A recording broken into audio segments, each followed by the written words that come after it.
ത്രിയേക ദൈവത്തിന്റെ ധന്യതിരുനാമം മഹത്വപ്പെടുമാറാകട്ടെ. പരിശുദ്ധ കന്യകമറിയം ഭാഗ്യവതി എന്നാണ് അവളുടെ വാഴ്ത്തുപാട്ടുകളിൽ ഏറ്റവും പ്രബലം. പക്ഷേ അത്ര ഭാഗ്യകരമായ ജീവിതാനുഭവങ്ങളിലൂടെയല്ല ആ പരിശുദ്ധയമ്മ കടന്നുപോയതത്രയും.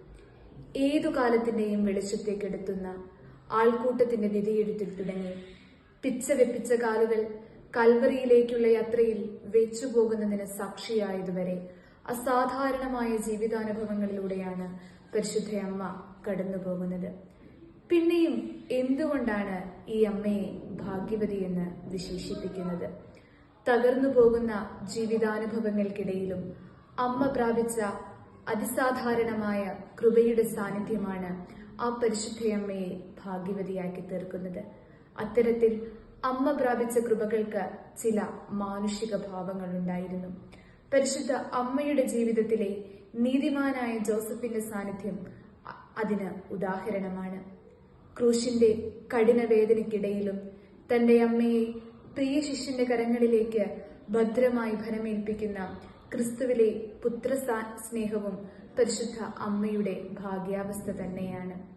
എത്രതരം അപമാനങ്ങളുടെ തുടർക്കഥകൾ ഉണ്ടായാലും തകർന്നു പോകാതിരിക്കേണ്ടതിന്, വീണു പോകാതിരിക്കേണ്ടതിന് കൂടെ നിൽക്കുന്ന വീട്ടകങ്ങൾ ഉണ്ടാകണമെന്ന് പരിശുദ്ധ അമ്മയുടെ ജീവിതവും അമ്മയുടെ ജീവിതത്തിലെ തിരുക്കുടുംബത്തിന്റെ സാന്നിധ്യവും നമ്മെ ഓർമ്മിപ്പിക്കുന്നുണ്ട്. നീറുന്ന ജീവിതാനുഭവങ്ങളിലൂടെ കടന്നുപോകാതെ സത്യത്തെ തിരിച്ചറിയുവാനും ദൈവത്തെ സാക്ഷിക്കുവാനും സാധ്യമല്ലെന്ന് പരിശുദ്ധ അമ്മയുടെ ജീവിതം നമ്മെ പഠിപ്പിക്കുന്നുണ്ട്. എത്രതരം നീറുന്ന വേദനകളിലൂടെ കടന്നുപോയാലും കരുതുന്ന കുടുംബാന്തരീക്ഷം നമുക്ക് ആവശ്യമാണെന്ന് പരിശുദ്ധ അമ്മയുടെ ജീവിത സാഹചര്യങ്ങൾ നമ്മെ ഓർമ്മിപ്പിക്കുന്നുമുണ്ട്. മറിയ സ്മരണകളിലൂടെ നാം കടന്നുപോകുന്ന ഈ നോമ്പ് ദിനങ്ങളിൽ കൃപകളെ പ്രാപിക്കുവാൻ, അതിസാധാരണമായ വേദനകളിലൂടെ കടന്നുപോകുവാനുള്ള സമർപ്പണം നമ്മിലുണ്ടാവുകയും അത്തരത്തിൽ വേദനകളിലൂടെ കടന്നുപോകുന്നവരിൽ സ്നേഹത്തെ പകരുവാനുള്ള ഉത്തരവാദിത്തം നാം ഏറ്റെടുക്കുകയും വേണം. അപ്പോൾ മാത്രമാണ് നമ്മുടെ ആധ്യാത്മിക വിചാരങ്ങൾക്ക് അമ്മ സ്മരണയുടെ ഈ നല്ല ദിനങ്ങൾ പുതിയ തുടക്കം നൽകുന്നത്. ആയതിന് ദൈവത്തിന്റെ പരിശുദ്ധ റൂഹ നമ്മെ പ്രാപ്തരാക്കട്ടെ. ദൈവതിരുനാമം മഹത്വപ്പെടുമാറാകട്ടെ.